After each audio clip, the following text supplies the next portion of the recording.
সালাম ফিরানোর পরে আমরা দেশে যে ট্রেডিশনটা বানিয়ে ফেলেছি, তাসবিহ দিয়ে হাত তোলা, এটা বিশ্বনবী এবং সাহাবারা করতেন না।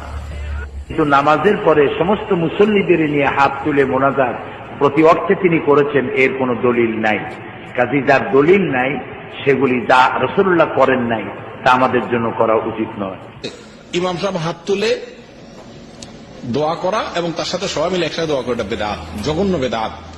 নামাজের পরে দলবদ্ধ মোনাজাতের কোন বিধান কোরআন এবং হাদিসে নাই। নামাজ শুরু হবে আল্লাহু আকবার দিয়ে, নামাজ শেষ হবে সালাম দিয়ে, এই শেষ। তারাবির সালাত পড়ে 4 রাকাত পরে পরে মোনাজাত বা 20 রাকাত পরে আবার আখেরি মোনাজাত, এগুলো বেদাত, এগুলোর কোনো দলিল নেই। ইমাম সালাম ফিরাইছে আর সংঘবদ্ধ, সমষ্টিবদ্ধ, জামাতবদ্ধ কোনো কিছু নেই। এরপর থেকে সালাম ফিরাবার সাথে সাথে পার্সোনাল কাজ শুরু। পণ্ডিত বিদগ্ধ জ্ঞানী মুসল্লিরা সালাতের ভিতরে কাঁদে, আর বেকুব মুসল্লিরা সালাম ফিরে কাঁদে। নামাজের মধ্যে সবচেয়ে বড় যে বেদাতটি আমাদের দেশে দেখা যায়, সেটা হলো সালাম ফিরানোর পরেই হাত তুলে মোনাজাত। নবী করিম সাল্লাল্লাহু আলাইহি সাল্লাম তার সমগ্র জীবনের যত নামাজ পড়িয়েছেন, কোন হাদিসে এরকম প্রমাণ নাই যে একদিনও একটা ফরজ নামাজের শেষে সকল সাহাবীদেরকে নিয়ে হাত তুলে মোনাজাত করেছেন।